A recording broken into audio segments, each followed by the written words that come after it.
It's unusual for a serial killer to gain the sympathy of the public, but in this episode of Murderous Minds, that is exactly what happened when a kind-looking old lady stood in the dock nearly 70 years ago. No one could believe the ever-smiling Mrs. Doss was capable of quietly murdering at least 11 people, including 2 of her own children and grandchildren. But that is exactly what she did in the pursuit of the everlasting happiness that she craved. Over the years, she has been dubbed the Giggling Granny, the Black Widow, and the Lonely Hearts Killer. Here we tell the story of America's most unlikely female serial killer, Nannie Doss. Welcome to Murderous Minds.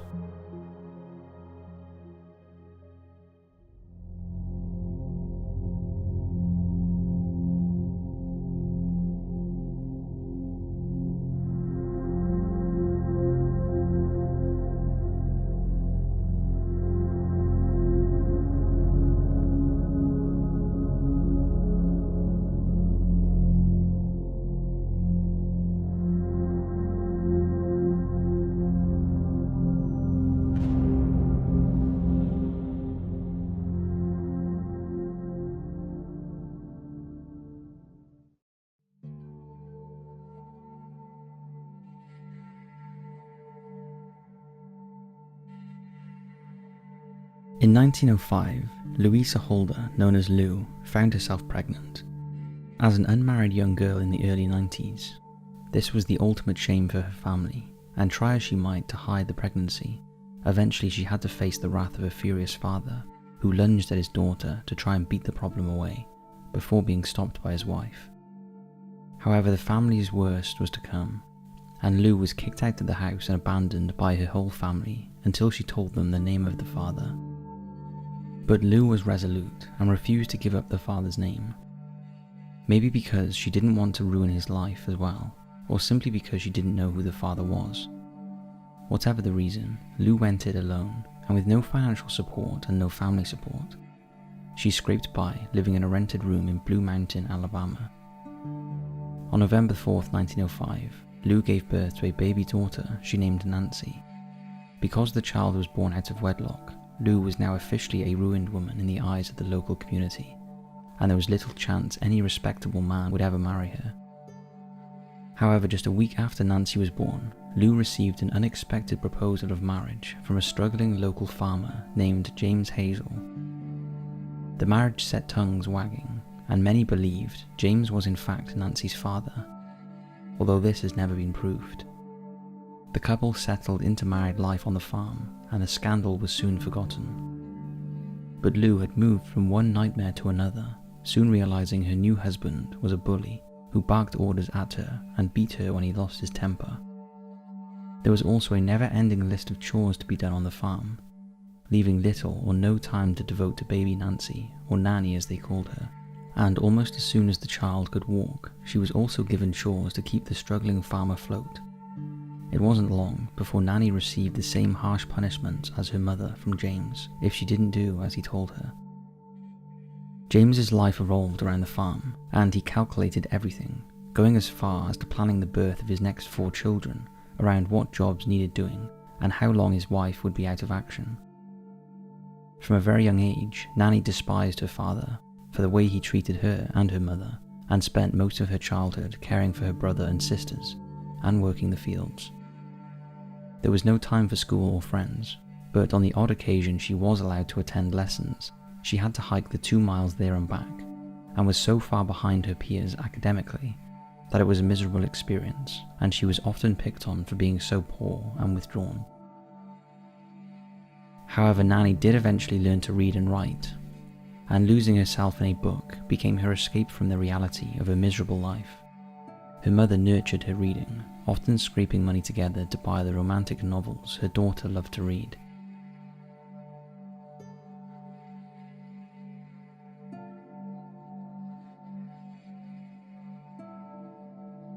At the age of 7, Nanny had an accident.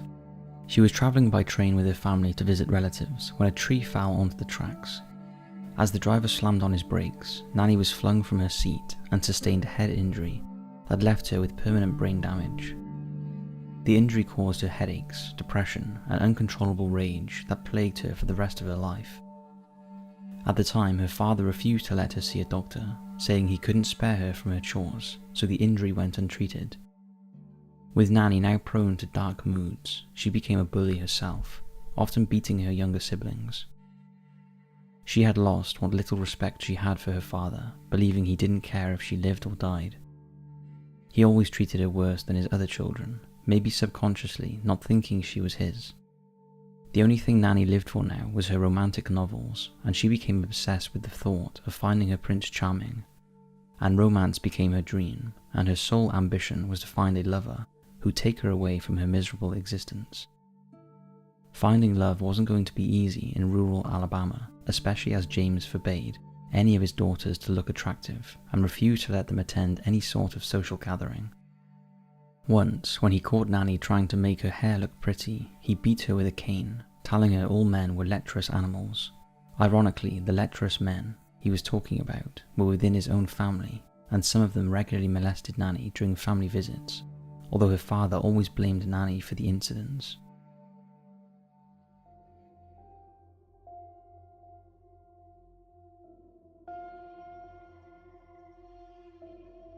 By age 15, with the farm in trouble for money, Nannie was allowed to go out and find work to help with the finances, and started a job at the linen thread mill in Blue Mountain. The job gave Nannie the freedom to dress like her peers and make friends for the first time, and although she was still not allowed to wear makeup, she was starting to live a more normal life for a girl of her age, and she loved it.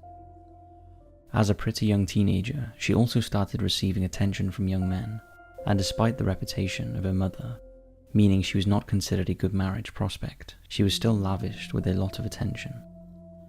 One boy in particular seemed smitten. His name was Charlie Braggs, and 4 months after they met, 17-year-old Charlie and 16-year-old Nannie were married. It was far from the grand romance she had read about in her books. In reality, she hardly knew her new husband, and the marriage was orchestrated by her father, who by now was glad to get rid of his wayward daughter. Despite the marriage not being what she dreamed of, Nannie was determined to be a good wife, and was pleased to be finally escaping the control of her father. However, this initial contentment turned to horror when she realized Charlie and herself would be sharing their home with his overbearing mother, and it was clear from the start that to Charlie his mother came first, not Nannie. Mother Braggs criticized everything Nannie did, and her husband often sided with his mother rather than his new wife. She even forbade Nannie from reading her beloved romantic novels, likening the content to cheating on her son. Nannie was so miserable that she took to chain smoking and drinking, all under the watchful and critical eye of her mother-in-law. Nannie's only salvation now was to have children, and that is what she did. In the space of 4 years, Nannie gave birth to 4 daughters, one a year, between 1923 and 1927. However, by now, Nannie loathed her new husband and her life, and soon started to seek solace in the arms of other men. Rumours started to circulate amongst the locals of Nannie's immoral antics and began to filter back to her family, but neither Charlie or his mother addressed them. Instead, Charlie started having affairs of his own, and it was obvious the marriage was doomed.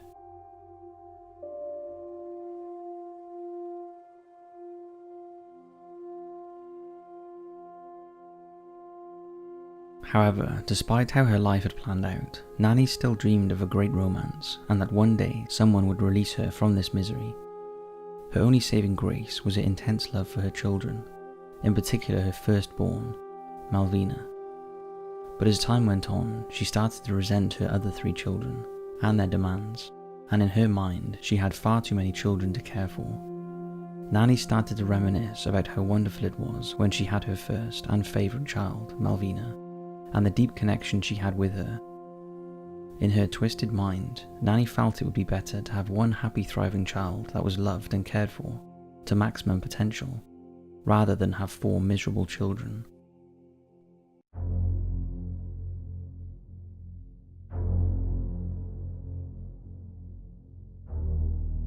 The Braggs' marriage was now so broken that often Charlie would spend days away from the home with other women. One day after returning from one of these jaunts, Charlie was greeted by a crowd gathered outside of the house he shared with Nannie and his mother.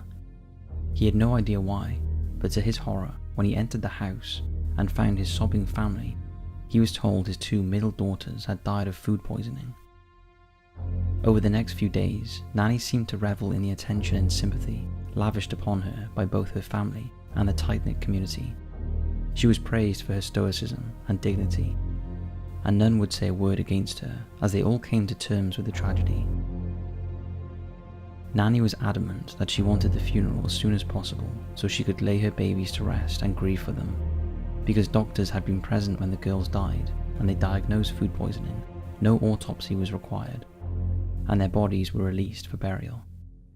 There were never any questions asked about how they were poisoned, only that they had eaten tainted grain in their porridge on the morning of their death. There was never any suspicion that Nannie had anything to do with her daughters' deaths. In the aftermath of the girls' tragic deaths, it was Charlie who bore the anger of the community. Where was he at the time of his family's greatest need? Charlie had gone from being a well-liked popular man to the pariah of the community. Even his precious mother sided with Nannie, and everyone poured sympathy on her, and her status soared within the small community of Bluetown, Alabama. Everybody loved Nannie Braggs.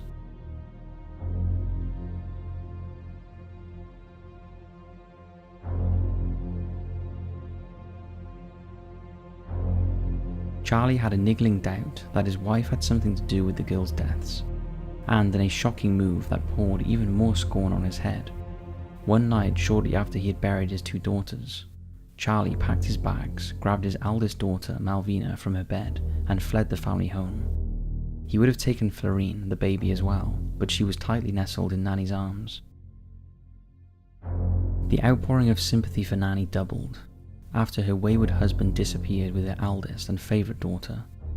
But instead of being broken, Nannie actually revelled in the attention again.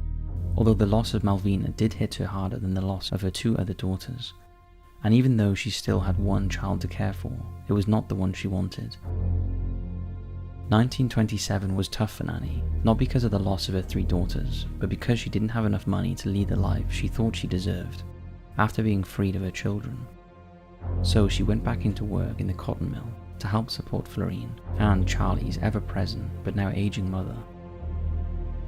But old Mother Braggs was not long for the world. Her health had been affected by her beloved son's actions, and she was now totally reliant on Nannie to feed and care for her. And in the summer of 1927, she passed away. It was assumed the old lady had died of natural causes, and no questions were asked. However, if an autopsy had been performed, it would have revealed that Mother Braggs had been poisoned by the arsenic-laced stewed prunes Nannie had carefully prepared for her the night before her death. Nannie now had the whole house to herself, with just one child to care for. Life was more like Nannie dreamed of. However, without her husband's income, she was struggling financially, and the house started to fall into disrepair. In the summer of 1928, Charlie and Malvina reappeared. They were accompanied by a woman and a little boy. Charlie had found a replacement for Nannie, and was back to claim his house. Nannie accepted defeat and gathered up her things, took Malvina and Florine, and left the house to Charlie and his new woman. At this point, Charlie had little doubt that had it been just him and Nannie, she would have killed him.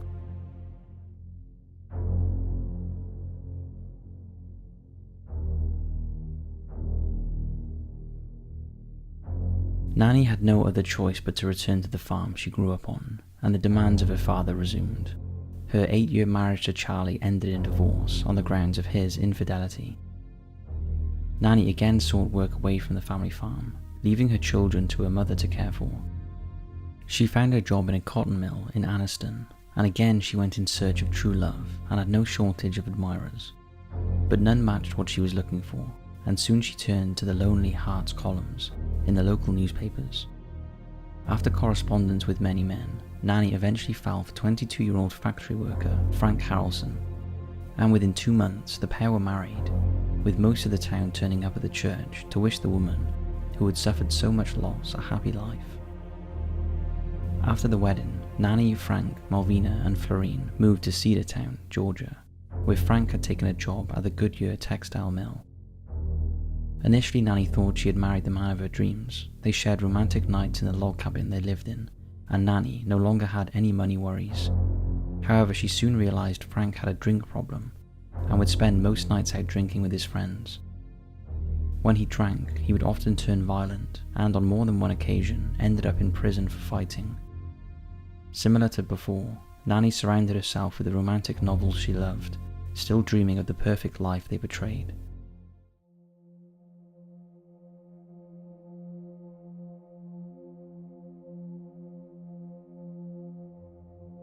Nannie's eldest daughter, Malvina, grew up to be as beautiful as her mother, and soon had the local boys flocking to date her, all under the watchful eye of Nannie. One particular young man, named Mosey Haynes, met with her approval and was permitted to date Malvina. 18-year-old Mosey had his own home and a steady job, and he was a gentleman to both Malvina and Nannie. The couple were married in 1942, and less than a year later, Malvina announced she was pregnant. Nannie pretended to be happy for her daughter, but in reality she felt her daughter's life would be over once she had children, restricting her from leading a full and happy life. Fearing she would be trapped for the rest of her life like she had been with a cold, uncaring man, Nannie didn't want her favourite daughter to live the same life as her. The baby boy arrived in 1943 and became the apple of Malvina and Mosey's eyes, and they doted on the child they called Robert. Nannie also played the caring grandmother and helped her daughter out as often as she could, and mother and daughter connected again, similar to when Malvina was younger.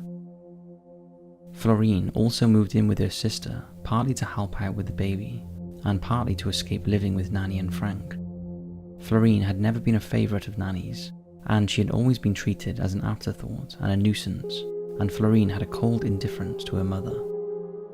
However, in 1944, Nannie's worst nightmare came true when Malvina announced she was pregnant again. She felt this second baby, so quickly after the first, would ruin her daughter's life, just as her children had ruined hers. In Nannie's mind, this new baby would spoil everything. Unlike with her first child, Malvina's second pregnancy was less straightforward, and the painful birth was traumatic. She called out to her mother for comfort, and Nannie willingly obliged, holding her daughter's hand and dabbing her brow. After many hours, a healthy baby girl was born, but Malvina was so exhausted she didn't have the strength to hold her baby, so Nannie took over. A few minutes later, the baby was dead. An examination showed no definitive cause of death, and it was assumed that long labour had deprived the child of oxygen. A heartbroken Malvina returned home with her sister and husband, and that is when she shared a nightmare she had whilst in hospital under the influence of ether. She told her sister that in it she had seen her mother draw a pin from her hat and push it into the soft spot of her newborn baby's head. Florine quickly realised that after the baby died, and she comforted her sister in hospital, she remembered seeing her mother twisting a hatpin between her fingers. The horrified sister dismissed the thought that their mother might be responsible for the baby's death. Surely a mother would not kill her own granddaughter. However, the thought haunted Malvina, and coupled with the grief over her lost baby, she fell into despair, often leaving baby Robert with Nannie when she was unable to cope. Mosey was also shattered, and the couple started to drift apart. Malvina sought solace in the arms of a soldier. Nannie was furious and could see Malvina making all the same mistakes she had. The pair had a furious row, and Malvina left to head out for another drunken night out, again leaving 2-year-old Robert with Nannie. All the rage that had built up inside of Nannie about her own life and now her daughter's had come to a head, and someone had to pay for it. That person was sweet innocent Robert. Nannie had been busy all day baking him his favourite biscuits, just like any other doting grandmother. However, these biscuits had been laced with rat poison, and as she fed the treats to the excited little boy, Nannie would have known it wouldn't be long before the child was dead. Nannie went to bed and slept soundly, knowing full well when she awoke, little Robert would be gone. That morning, Nannie went through the charade of frantically trying to wake her grandson and called a doctor who pronounced him dead from asphyxia from natural causes, something that is now known as cot death. The state that Nannie was in gave the doctor no reason to suspect anything.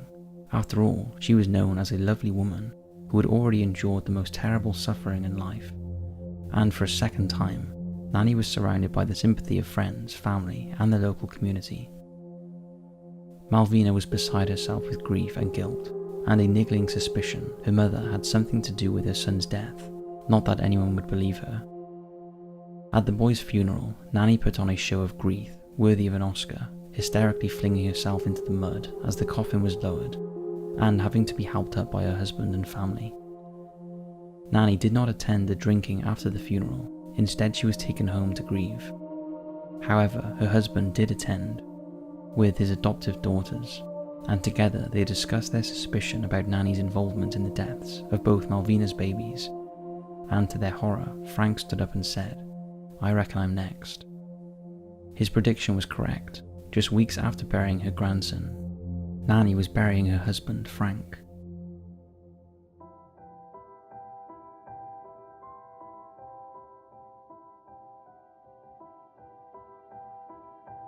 Frank had been out drinking to celebrate the end of World War II.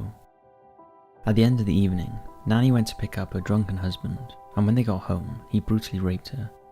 This was the final straw for Nannie, who had endured 16 years of marriage to a brute of a husband. He had to go. The next day, as Frank staggered off to work, Nannie tended her beloved garden. As she dug around the borders, she came across one of her husband's moonshine bottles filled with liquor. He hid his bottles to stop Nannie pouring his drink away, and she knew he would return for it. Nannie seized her chance. She removed the bottle from the ground and poured a little of the content out, replacing them with rat poison before reburying the bottle. That evening, Nannie went to bed, knowing her husband would stagger home and retrieve the bottle he had hidden and drink its contents.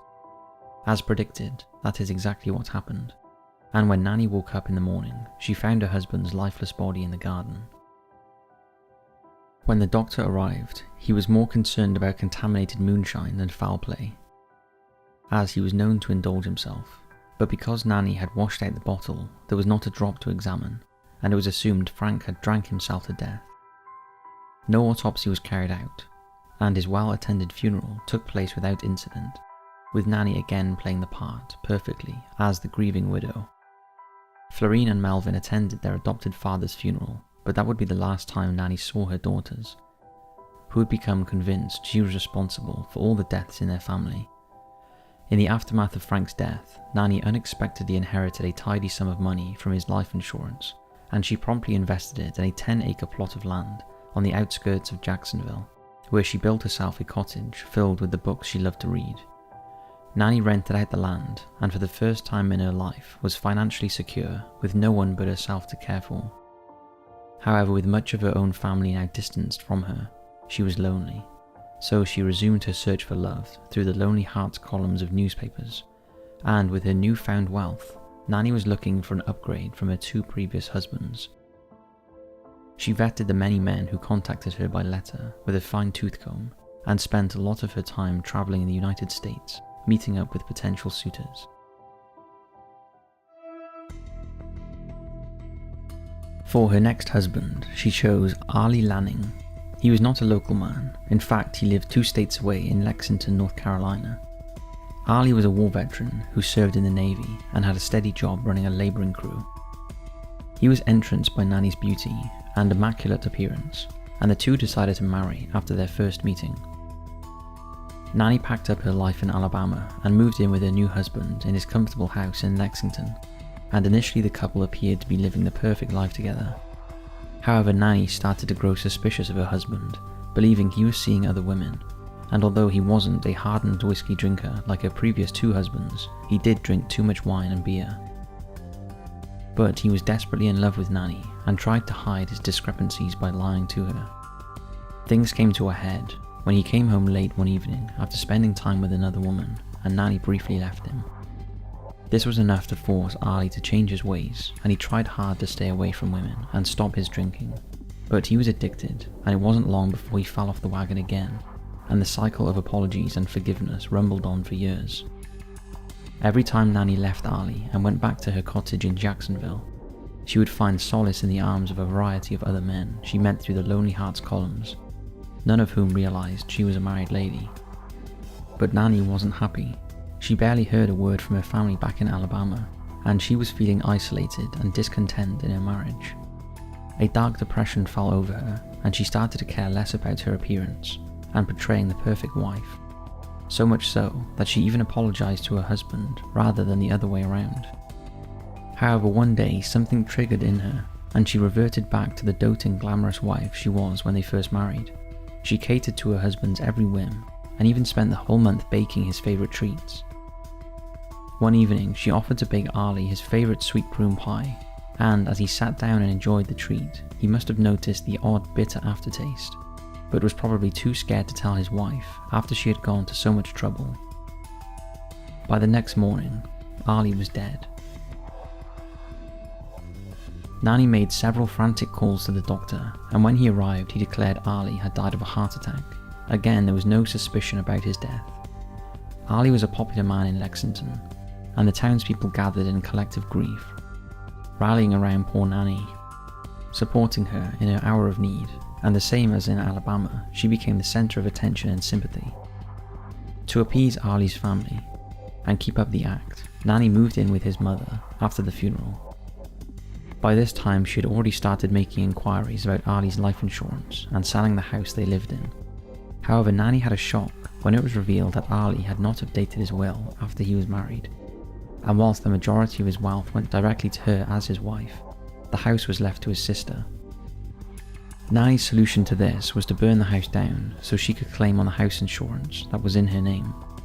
After the house burned to the ground, the locals became suspicious of Nannie, but she had become an expert in managing public opinion, so she orchestrated a plan to look after Ali's mother, who had lots of influence in the community. Nannie catered for the old lady's every whim, spending hours cooking her perfect meals and baked treats. And when Mrs. Lanning fell ill, Nannie lovingly cared for her, feeding her stewed prunes as she lay sick in bed. She hadn't been well since her only son had died, and it wasn't long before she joined him. In the spring of 1952, Mrs. Lanning passed away. Any suspicions about Nannie melted away after she cared for the old lady until her dying breath, while still coping with her own grief. Nannie stayed long enough to see her mother-in-law buried, then she left Lexington for good, taking with her the insurance money she had inherited and returned to her cottage in Alabama.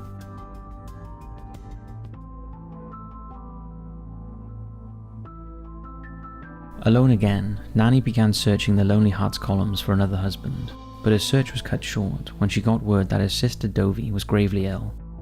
Like a dutiful sister, Nannie travelled to Dovie's home and found her sister in a terrible state from some sort of wasting disease. Nannie took over her care, but after about a week decided her sister was dying and so thought it best to help her along. So, after feeding her stewed prunes, Dovie passed away. Again, Nannie gained the sympathy of the community at her sister's funeral, and she served up an impressive spread for the mourners. Strangely, Nannie and Dovie's parents did not attend. Nannie had been estranged from them for some years, but Dovie hadn't. Nannie later learned from her brother the reason was because their father had passed away. After learning the news, Nannie was unexpectedly distressed. She hated her father for the way he treated her as a child, and in her mind, she thought she would one day get revenge on him, but with him dead, she could not fulfill that wish. Nannie decided she needed to go back to the farm she grew up on and comfort her mother, Lou. Lou was now destitute after the death of her husband. He had huge debts, and the farm was taken over by the bank. The only one of her children with the means to look after her was her estranged daughter, Nannie. So, after sorting things out at the farm, Nannie felt obliged to take her mother back to live with her in the cottage in Alabama. Again, the town of Blue Mountain lauded the kindness of Nannie for stepping in and caring for her elder mother in her time of need. Back at the cottage, Nannie soon grew resentful of her mother, who was preventing her from meeting up with men she met through the Lonely Hearts columns. But despite this inner resentment, Nannie cooked, cleaned, and cared for her mother, feeding her delicious meals. And when the old woman became bedridden and grew sicker and sicker, Nannie hand-fed her with stewed prunes. When Lou passed away, the whole town came out for her funeral, and Nannie was awash with sympathy again from everyone.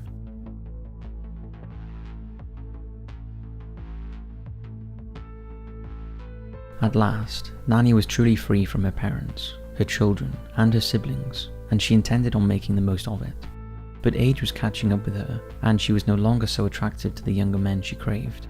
So instead, she set her sights on a more mature sort of gentleman, and she enjoyed an organisation known as the Diamond Circle Club, a sort of dating group for the older, well-off members of society. As usual, Nannie had no shortage of men who wanted to date her.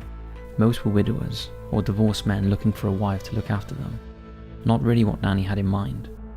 However, one man stood out. His name was Richard Morton from Kansas, and within a month of meeting, the two were married, and Nannie started another new life in Kansas. Initially, her life was idyllic. The house they lived in was perfect, and Richard, who was retired, was attentive and always around. He was a wealthy man who showered her with gifts, and this was the life Nannie had dreamed of since she was a little girl, reading romantic novels that always had a happy ending. However, soon Richard started taking extended trips into town shopping. When he came back, he always brought expensive gifts for Nannie, but the frequency and lengths of the trip became more regular, and Nannie wanted to know what he was up to. And the chance to visit the hair salon in town told her all she needed to know. Yet again, Nannie had married a man who had a string of other women, some much younger than her, that he visited on a regular basis. The man she thought she would happily spend the rest of her life with was a serial adulteress. Nannie never mentioned to Richard what she knew. Instead, she started writing letters again to men from Lonely Hearts columns. She also filled in several applications for life insurance policies against her husband, and discovered that he wasn't as wealthy as first thought, so went about topping up some of his existing life insurances as well. Richard's days were numbered. Just 3 months into the marriage, Nannie prepared a stewed prune and apple pie laced with rat poison. The next morning, Nannie's third husband was dead. He was an old man, and no one suspected a thing.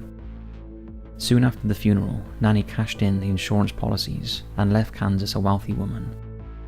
Nannie continued her search for the perfect husband. She felt she had been badly let down by the previous 3, and so she lowered her standards on looks and age, and set out to find a faithful man instead.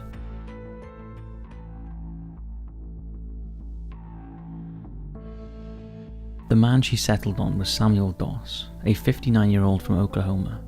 Doss was a state highway inspector and lay preacher who didn't smoke, drink, or chase women. To Nannie, he was the complete opposite of any other man she had met, and she set her sights on marrying him. In June 1953, the pair were wed.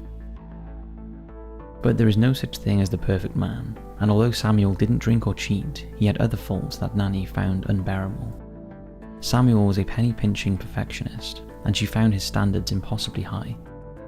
Everything was so regimented. He also was not a fan of her reading her beloved romantic novels. And Nannie found that every aspect of her life was planned, and there was no room for luxuries or treats, just the bare minimum of comfort to live. After just 3 months of living with Samuel, Nannie left and headed back to her cottage in Alabama.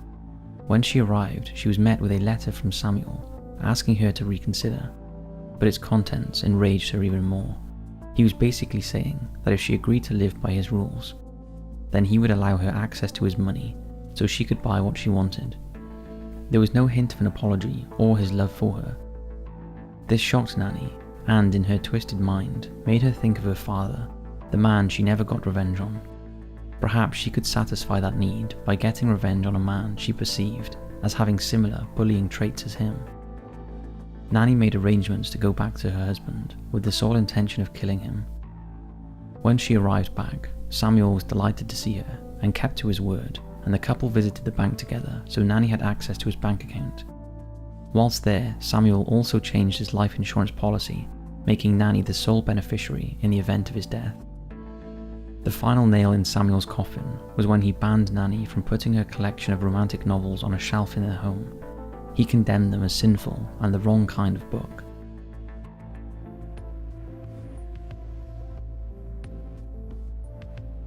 Unlike her other victims, Nannie had a problem poisoning Samuel.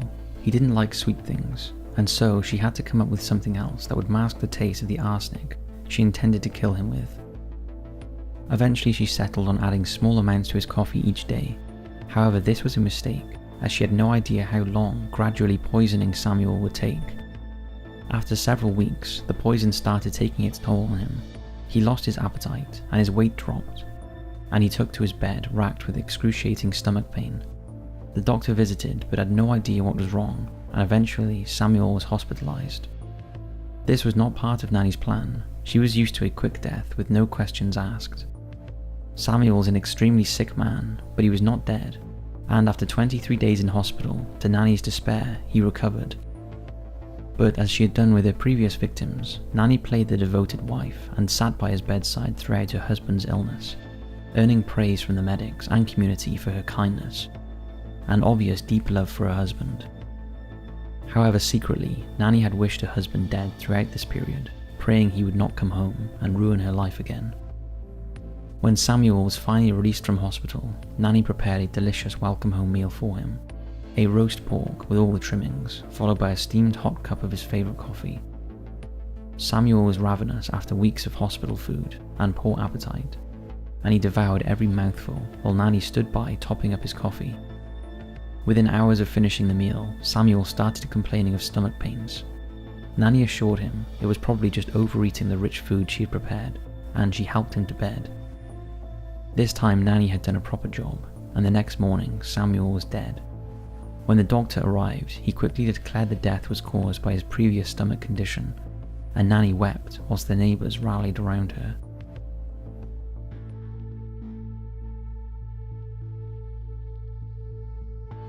Nannie was all set to bury her husband and gain the sympathy of the town again, before cashing in his life insurance and leaving to start another new life. However, she hadn't figured in Dr. Schwelbein, who had been intrigued by Samuel's case and was determined to find out the exact cause of his death. Legally, Dr. Schwelbein had no authority to perform an autopsy, but his curiosity was overwhelming, and he approached Nannie directly to ask permission to conduct an autopsy on her husband. Not because he suspected foul play, but because he genuinely wanted to know why his patient had died after being discharged from hospital. When the doctor asked Nannie, she was surrounded by well-wishers who had come to comfort her and mourn her husband, and Nannie was put in an impossible situation, so reluctantly agreed. When Dr. Schwalben opened up Samuel, he found a barely digested meal of roast pork and all the trimmings, plus remnants of coffee, along with enough cyanide to kill a horse. Just a few hours later, Nannie Doss was taken in by police for questioning. Of course, she denied absolutely everything, and she seemed to have taken on a strange demented persona, where she was giggling uncontrollably at every question she was asked. She gave the police nothing, even though they were convinced she had poisoned Samuel. But the police had done their homework, and in the background they worked tirelessly to piece together Nannie's life and the trail of death she had left behind. Police continued to question Nannie, and she flirted and giggled her way through the interview. However, her tone changed when the death penalty was mentioned if she didn't cooperate. Finally, after hours of questioning, Nannie laughed and said, "All right, I put rat poison in his coffee." This was the breakthrough they were hoping for. Over the next couple of days, police were able to tease confessions about her other murders. It was like playing a game. They listened to her moaning about how bad her husbands treated her, and in return for more information, they let her read one of her beloved magazines during breaks. Although initially, Nannie refused to admit to killing any of her relatives. All of her victims except her 2 small children were exhumed from their graves and tested for arsenic poisoning, and the truth was revealed. As the paper got hold of the story, Nannie revelled in the attention and was happy to give interviews to reporters.